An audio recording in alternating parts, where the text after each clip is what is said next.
You are listening to Amplify Your Success Podcast, episode 146. And today we're going to uncover a very powerful skill, how accelerated learning is the only skill you ever really need. So let's get started. Welcome to the Amplify Your Success Podcast. Hey, are you a thought leader, creative entrepreneur, or change maker and want to magnify your impact? Boost influence while creating a financial abundance? Stay tuned for today's inspiring episode with your host, Melanie Benson. Hey there, inspired entrepreneurs and business leaders. It's your host, Melanie Benson, Profit Amplifier, founder of the Own Your Bold Influence Challenge. Oh my God, so many amazing things are going on. It feels like summer ended and all of a sudden everything took off. Was it that way for you too? I literally had a client who was struggling over the summer to get sales. She was really starting to panic. And I told her, I said, look, summer slumps. You got to do certain things in the summer to keep up. But when September opened up, I gave her a strategy. She put the strategy into action. She had made more sales in 3 days using that strategy than she had the entire summer. So I hope you're having the same level of momentum. If you're not, you want to make sure that you are taking advantage of my free quiz, The Hidden Profit Drains. Here's why. The reason why that client was struggling all summer was not because she wasn't talented, not because she wasn't super smart, but she was dealing with a new hidden profit barrier. She had some mindset stuff going on. So part of the magic is that you have to know how to turn your brain into a profit-producing machine. You have to be able to overcome the mental blocks that come up. And if you don't know what they are, then you don't know how to rewire your thoughts, recode your beliefs for greater success, and really up-level who you're being. So take my quiz. It's totally free at melaniesquiz.com. I'll also link it up for you in the show notes. Now, I can't wait to share today's guest with you. Talk about a mindset shift. We cover some great ground. He's got a skill that will help you reprogram your thinking, your beliefs, so that you can achieve superhuman results.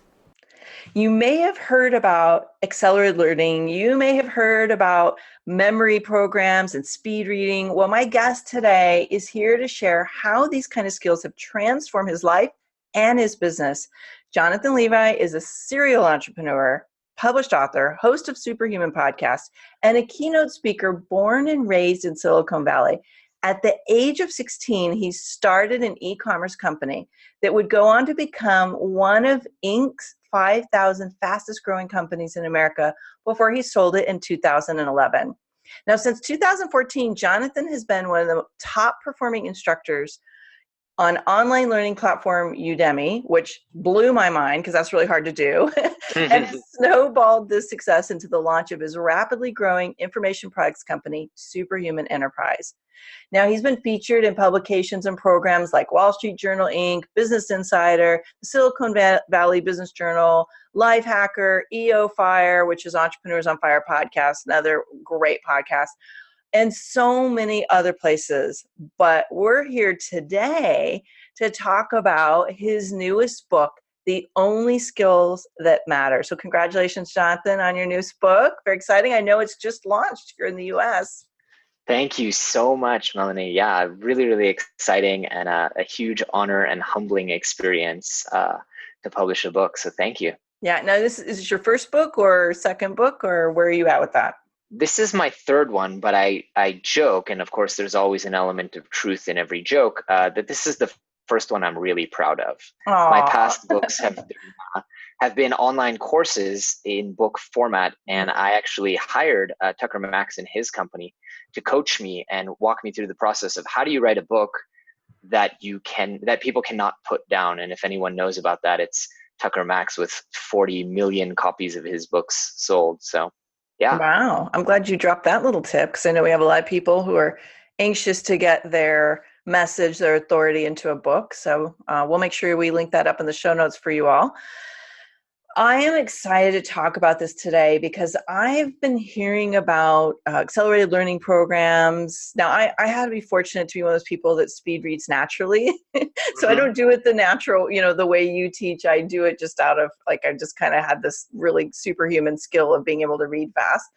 But so many people don't. And you've really gotten immersed into like what we were talking about in the green room, like the biohacking community and productivity tips. And I'm excited. Like I geek out on this stuff. So let's talk about what this premise of learning being the only skill that matters. Yeah, well, first, I would bet you that you speed read exactly the way I teach. You just figured it out on your own naturally. Oh. So kudos for you. But we teach a kind of speed reading which is really based on science and based on research of how do the world's fastest readers read, as Mm. opposed to kind of crazy wackadoodle theories about reading a page with your left eye and a page with your right eye and 10,000 words per minute. But I would bet top dollar that as I share with you, you'll be like, oh yeah, I do that actually. And I also do that. Um, to answer your question around the only skill that matters, my journey and my story in life has been one of always seeking personal development and personal improvement in every field, whether that's my health, my relationships, my academic career, my business career. And that's because growing up and for my adolescence, I really was not happy with who I was or how I was. And I went through years and years of I guess there's not a nice way to put it, like really hating who I was and being very unhappy, almost to the point of suicide. Um, so it started with me in this journey, this kind of process of wanting to become better, to become the kind of person that I wanted to become someone that I would be happy being. And it took me down a path of first entrepreneurship, because entrepreneurship was kind of my gateway into realizing that just because I wasn't very good socially and I wasn't very good academically, I found something that I could do well, and that was entrepreneurship. Um, and it just snowballed from there. I eventually met two tutors who taught me accelerated learning and speed reading, and it was kind of like, the child who spends his childhood in a wheelchair and suddenly can not only walk but run. I went crazy, and I just went and fixed all these different issues and challenges that I had throughout my childhood and adolescence. And I realized along the way that because I was able to learn effectively, I was able to change who I was. I was able to change the things that I did, change the success that I had in various things. And I've just applied that model again and again and again. So 6 years ago, I knew nothing about online courses, podcasting, video production. I knew nothing about teaching or writing. And yet I was able to learn. And so I learned effectively how to do those things and was able to rise to the top of this field. I had a really pernicious challenge of not being able to get into healthy, happy relationships, romantic relationships specifically.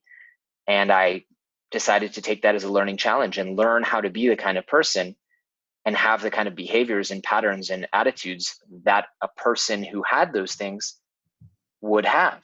Mm. And I was able to overcome it. And I've just found that again and again and again, when I am faced with a challenge, I have this quote that I like to share with people. The difference between anxiety and excitement is knowledge. When you're anxious about something, you're overwhelmed, you're feeling that you're not capable of doing it. The only difference between where you are now and where you want to be is, do you have the knowledge and skills that you need to do that? I love that. I think you and I have a lot more in common than we even realize. Like you're telling your story Probably. and I'm like, wow, this actually sounds like my story. So that's it's very interesting to me. And I know a lot of our listeners are really going to relate to this idea that we had to learn how to become the person who could succeed in the things we had set goals around. And I love that you applied this to everything from relationship to business. And so, what's coming up for me as I'm listening to you talk is, how in your process and in your experience, how much did mindset play a part in your ability to become the person you need to be in these different areas? Oh, it's a huge one. And today I call this the intellectual Pygmalion effect, or memory Pygmalion effect, or even the memory golem effect. And I'll tell you a fun story, because I grew up, from a very early age. By the time I was 8 years old, I was being tested for learning disabilities. And I knew that I was a smart kid, and everyone knew that I was a smart kid, just not in school, and just not in the kinds of things that kids need to be smart in, which is, keeping up with their studies, and especially in my adolescent years, social skills, right? When people don't realize it, but so much of the learning that kids do from ages 10 to 18 is learning these skills of romantic communication, social communication, friendships, relationships, social norms. And so I had this narrative for many, many years that I was a slow learner. I had ADD. I had learning disabilities. The only way that I kept up with other kids was I went on prescription medication. I went to my doctor and said, hey, some of my friends have been taking this, and they gave it to me. And finally I can sit still in the class and shut up. And I would just work harder than everyone else. I would lock myself in my bedroom. As soon as I got home, my mom would throw dinner at me, and I would just catch up on everything that I didn't learn. And something changed after I learned these skills. And I started observing as I was teaching. And Brandon, who's actually sitting here with me now, one of my team members, we brought him on to do customer experience, and he started surveying our students. And we have a 10-week program, the Super Learner Masterclass. And in the first week survey, or maybe second week survey, don't quote me on that, people started saying, I'm really happy with the course. I'm already experiencing improvements in my memory. I can't believe how effective this course has been. And we looked at it and we kind of scratched our heads, Melanie, because in the first week of our course, all you're learning is the fundamentals. You're doing goal setting. You're learning a little bit about how your brain works, but we haven't actually taught you any memory techniques or speed reading or anything. I mean, it's kind of like saying I learned so much in this college course after the first session where all you did was meet the professor and go over the syllabus. And what we figured out after interviewing some of these students and really digging into it was people had changed their narrative. They'd changed their self-talk and their beliefs. And now, instead of always telling themselves, I have a lousy memory, I'm a slow learner, I'm a slow reader, they now were telling themselves, I'm in a memory class and actually my memory is getting better. And just by doing that, it actually was getting better. And I see this time and time and time again. So one of the first steps, as to your point, is changing that narrative. I can't tell you how many people I meet. They ask, what do you do? I say, well, I teach memory and speed reading on the internet. And they go, oh my gosh, I need that. I have the absolute worst memory. And I go, you stop saying that because you're making it true. And also, you don't have a bad memory. You don't know how to use your memory. That's such a powerful distinction. It's not that you don't know how, it's not that you don't have it, it's that you don't know how to use it. And I think that this is something I want everybody, as you're listening in, write this down.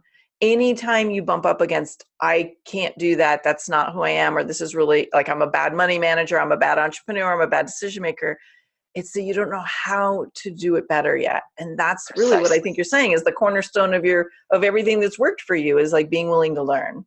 Precisely. And the minute that you change that narrative, now you're open. It's kind of like, it's, and I'm sure your audience will resonate with this. It's the difference between abundance mindset and scarcity mindset. We took some customers out to dinner last night here in Phoenix, and we were talking about this, how, if you have let's leave aside for a minute the law of attraction and universe, which I believe in. I really believe that, if you show up positively in the world, it will give you more. And I believe in karma and all these things.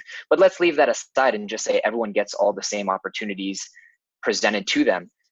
You're going to find exactly what you're looking for. And if you're looking for, to come back to the memory example, if you're looking for ways in which your memory is lousy, you will. And we know from psychological research, as my buddy Ben Hardy taught me, your perception of yourself is actually formed by your recent activities and behaviors and habits. It's not formed by anything else. So if you get up at 5 a.m. for 2 to 3 months, even if you've been a night owl, you've never been a morning person, you will start to change your script, and all of a sudden you will start seeing yourself as a morning person. And the same is true for all these skills, as you said, Melanie, where you say, I'm terrible at math. I used to tell myself I was terrible at math because teachers had told me, we're going to hold you back and you're just really lousy at math. You know what? Once I developed this skill set and I saw this was possible, I challenged that. And I said, what if I'm not bad at math? What if I tell myself I'm actually quite good at math? And almost like floodgates being opened, I found that I was able to do mental math quicker. I had a better feel for numbers. I felt more comfortable looking at the statistics and graphs and charts in my business. It was as if I needed my own permission to unlock that capability. I love this. This is exactly how I train myself to stop struggling with money and start being affluent and abundant with money. Is I used to tell myself, like, I'm horrible with money.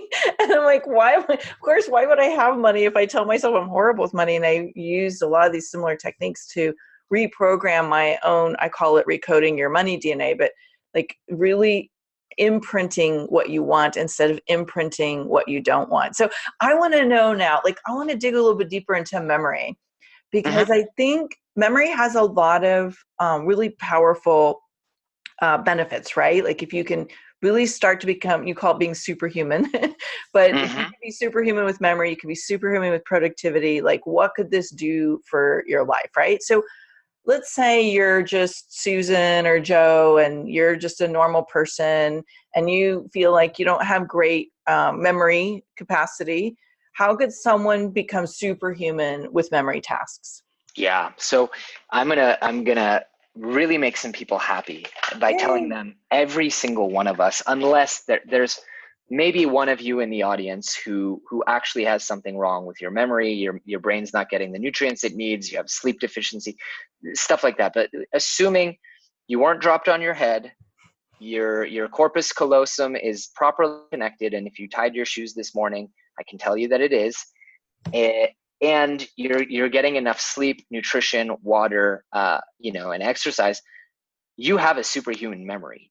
And the difference between your everyday person who can't remember the names of 3 people they meet at a party on the one hand, and my buddy Nelson Dellis, who won the USA Memory Championship 4 times and has a record of memorizing a deck of cards in 38 seconds, the only difference between the two of you is techniques. And I'll repeat that again. The only difference between where you are now and superhuman, truly superhuman memory techniques, the ability to memorize 1,000 people's names in a weekend at your next conference, is technique.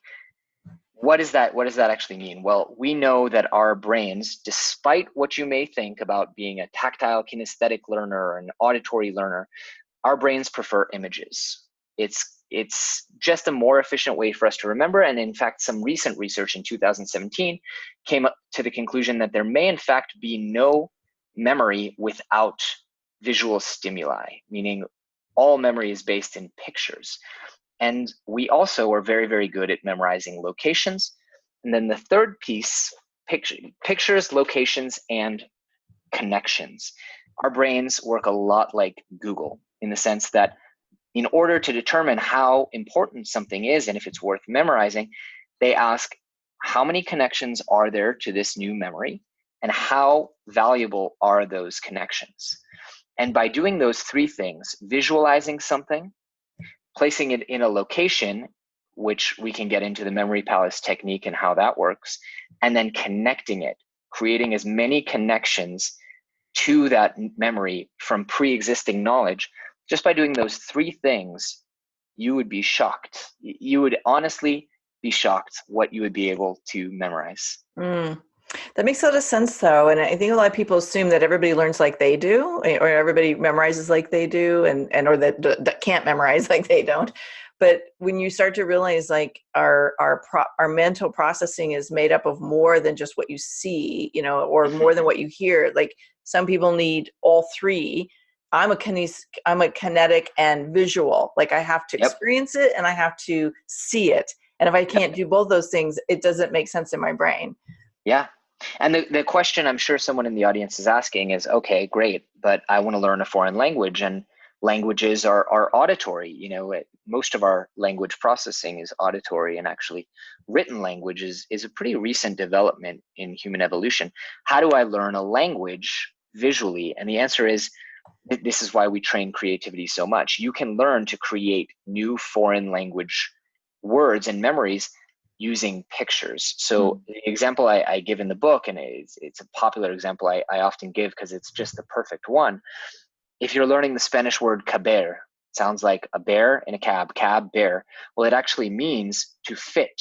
So create a visualization of someone stuffing a big Russian grizzly bear into a taxi cab bear. Now, what we've done there is we've taken our pre-existing images and knowledge of bears and cabs, and we've connected that, created an additional connection to an image, but not just any image, a particularly bizarre and memorable and unique image, and connected it to the actual word. So and meaning of the word, more importantly. And so that visualization contains everything you need. There's cab, there's bear, there's fit.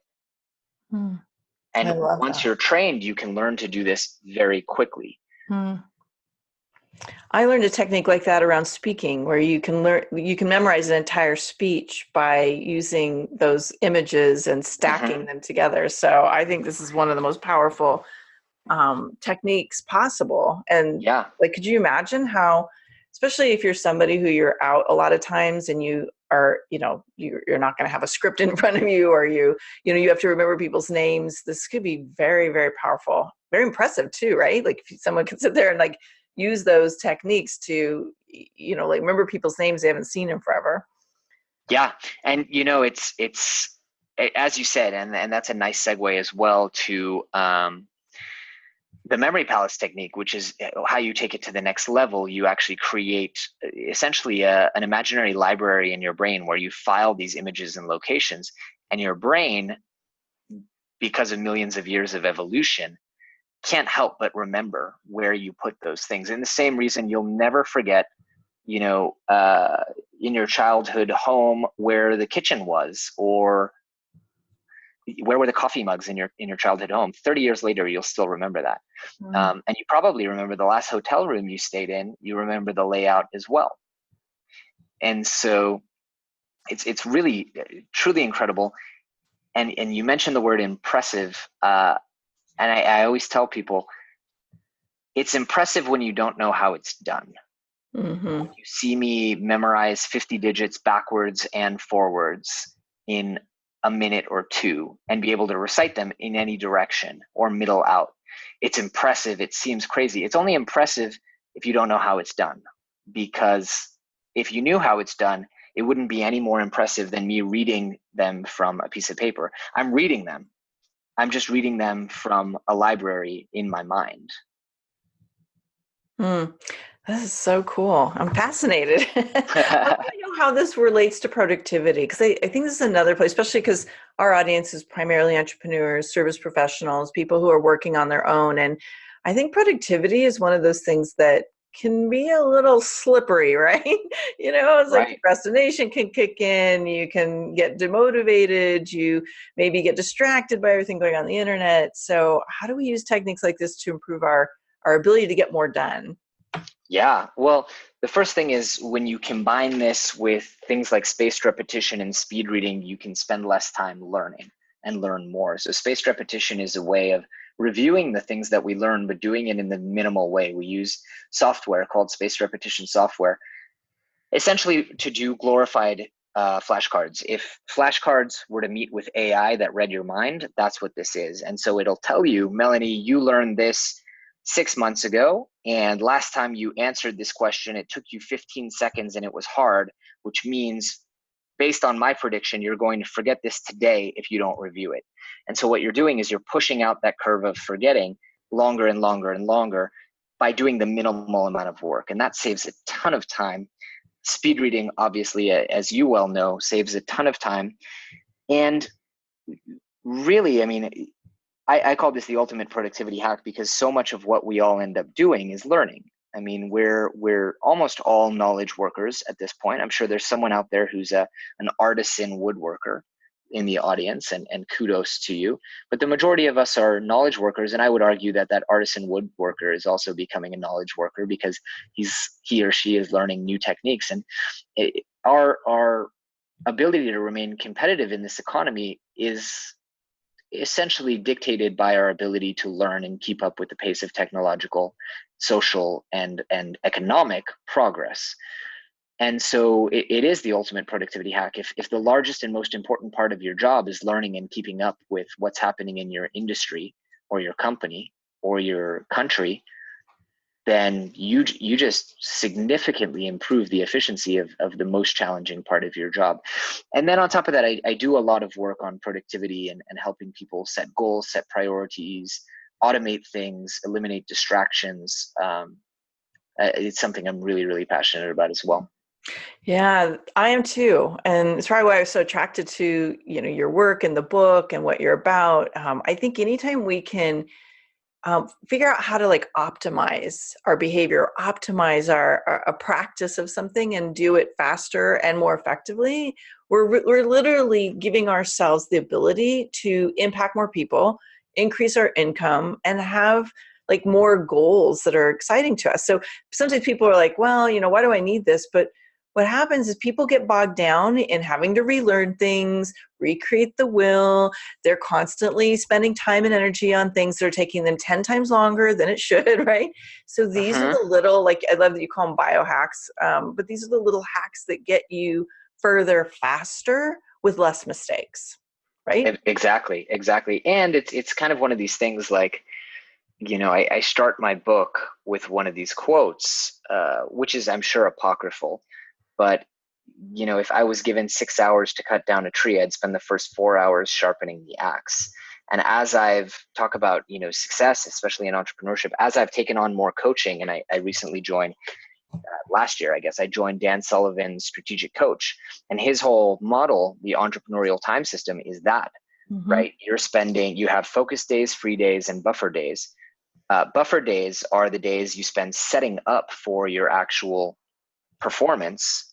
Free days are the days you spend building up relaxation and creativity and inspiration and just disconnecting. And then one out of those 3 days, and really your focus days should be less than all the others, you spend actually delivering. So it's how much time are you spending sharpening the axe? And I would argue that learning is that buffer activity. Yeah, I just talked about Freedom Days on my podcast a couple weeks ago. It was probably one of the top podcast episodes we've ever aired. They're so great, aren't they? Those free days. And it's like people just don't give themselves permission to be fully in these different roles, but all of them are important, or all these different energy experiences are essential if you want to have everything come together and propel you forward faster. And I just want to give people, we talked a little bit about in your bio, but just for context, you talked about your story, how you had a lot of learning disabilities. You talked about, being one of the top trainers on Udemy. You have interviewed over 250 of the world's top superhumans on your podcast. That's no small feat. You've built a 7-figure internet business using 100% remote workforce, which most people never figure out how to do. And you've got 250,000 customers all over the world in an information products business that you literally started, 6 years ago? Did I get that right? This is superhuman results. And I'm sure you've made mistakes. I'm sure you've had a lot of learnings along the way. But what I'm making a point here is it doesn't matter where you are right now. If you're not getting where you want, you need to really check in and say, am I improving the right things in my approach? And this is one of the things that can have a huge impact. And I would add to that, it's look at the people who are succeeding in the way that you want to succeed, and then ask yourself, what are the skills that they have? So I'll give you an example. I understood as I was transitioning from just teaching on Udemy and having a passive business, I spent the first almost 2 years, this was a side project for me.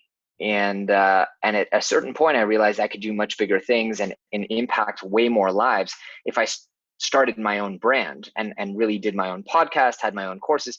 I had no freaking idea how to do any of that stuff. And so I started learning from others who had done it. I started studying, how does Tim Ferriss podcast and how does Joe Polish market? And what are the books that I need to read? And, at every single point, okay, now we have an email list. Well, I better learn how to write email copy. So all those, the brag reel that you shared, and that's very kind of you. For every one of those accomplishments, I can't take credit for them. I can just point to you to 5 books I read about it, 20 podcast episodes, and an online course that I took about each one of those things. The remote workforce, I've read probably half a dozen books on how to lead and manage my remote workforce. It's not me.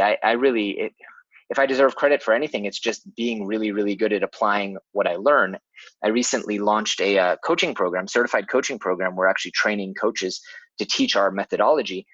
And I reached out to Mitch Russo, who wrote this incredible book, Power Tribes. And I'd been corresponding with him back and forth about potentially having him come in as a consultant and do it. And ultimately, I decided to read the book and implement it. And I touched base with Mitch and said, hey, here's the results we got. We got 27 people, and here's what they paid. And, we have PhDs who've signed up for the coaching program, and we have certified coaches and just incredible people. And we're meeting them every week. And some of them are already ready to be certified. And he goes, Jonathan, in the years since I've been promoting that book, you're the only person who's implemented it this effectively, fully implemented everything in the book. And, it's just, that's what I do, right? That's what we teach, is the ability to learn something from one of the world's best, in this case, someone who built the coaching program for Intuit, and then just execute on that learning. That's powerful. And I think this gives us all permission that we don't have to know it already. Like if right. I talk a lot about the growth mindset book Carol Dweck wrote, which I'm sure you've read. And, this is what this is all about. Like, you don't already have to naturally be that way. You can learn it. And I know you've got great resources to help us do that. So how can people find your book? And what if they want, more of you, right? Where can they find you? Yeah, I am obnoxious on the internet. I'm everywhere. My book, you can visit superhumanacademy.com/book, and that'll give you all the options in case you're a Kindler or a paperback type. So you can check that out. My site is superhumanacademy.com. So same site, less the book. And there you can listen to 250 podcast episodes with some of the world's top folks. And then I would just also encourage and invite people. We offer a free 7-day trial if they want to try out some of our programs. And our 5-day memory mastery course, you can take the whole course in 5 days, and it won't cost you a penny. And honestly, that course is it's quite sufficient if all you need to do is improve your memory. I think people will benefit quite a bit just from that. Yeah. So I think we will put the link in the show notes for both of these, but if they want to get that free trial of your memory course, is there a special link we need to give them, or? Yeah, just superhumanacademy.com/squad. Perfect. Great. And I have been loving this conversation, loving everything that you've been sharing. And I, as you can probably tell, geek out on this stuff. I always like to end our conversations because we teach people how to be bold, right? We teach them through the Own Your Bold Influence Challenge, like how to accomplish things they've never believed they could, which all of these resources are going to be great for that. But what is the boldest thing you've ever had to do to get where you are today? Yeah, I think it's probably making peace with my story and contextualizing my story. I was just talking to a member of my team today and about this idea of, in order to really have a lasting and meaningful impact, you need to not only be vulnerable, but you need to kind of admit to your trauma and admit to the scars that you have, and in a sense really wear them, because that vulnerability and I never thought that I would be reading an audiobook for thousands of people where I tell the story of why I almost killed myself at 13 years old. I thought that I was going to bury that deep, deep, deep, deep down under a mountain of accomplishments, so I'd never have to talk about it again to anybody, much less strangers on the internet.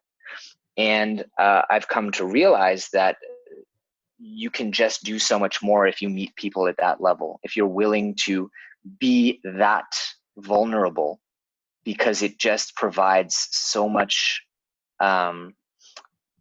I don't want to claim inspiration, but it allows people to connect to you.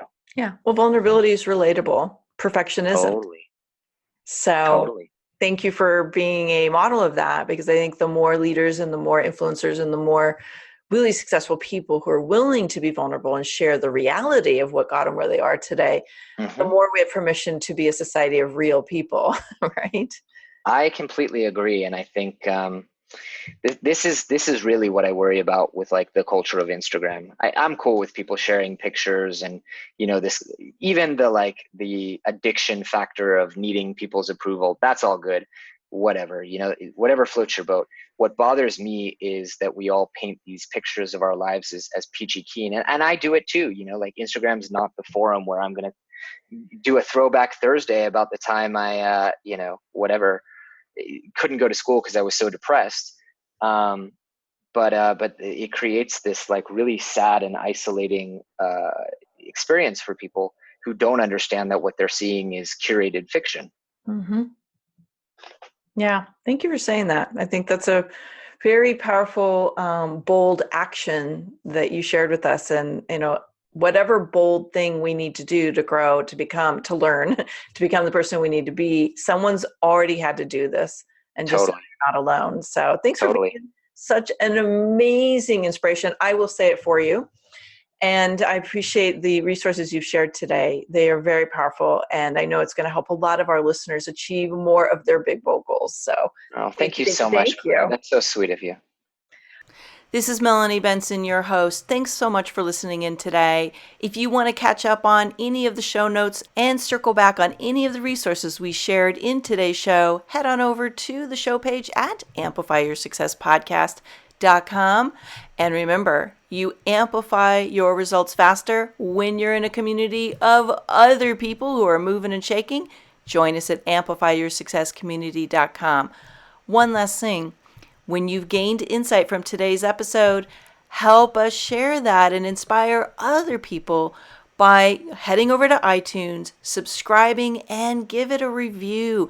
iTunes absolutely loves seeing these reviews pop up, and it actually helps boost my show's visibility. So I would be super grateful for your reviews. And as always, I love seeing your shares of these episodes on Twitter, Facebook, and Instagram. Come find me over there. Tag me in your shares. I'll give you some social media love right back. So see you next week for another inspiring episode of Amplify Your Success Podcast.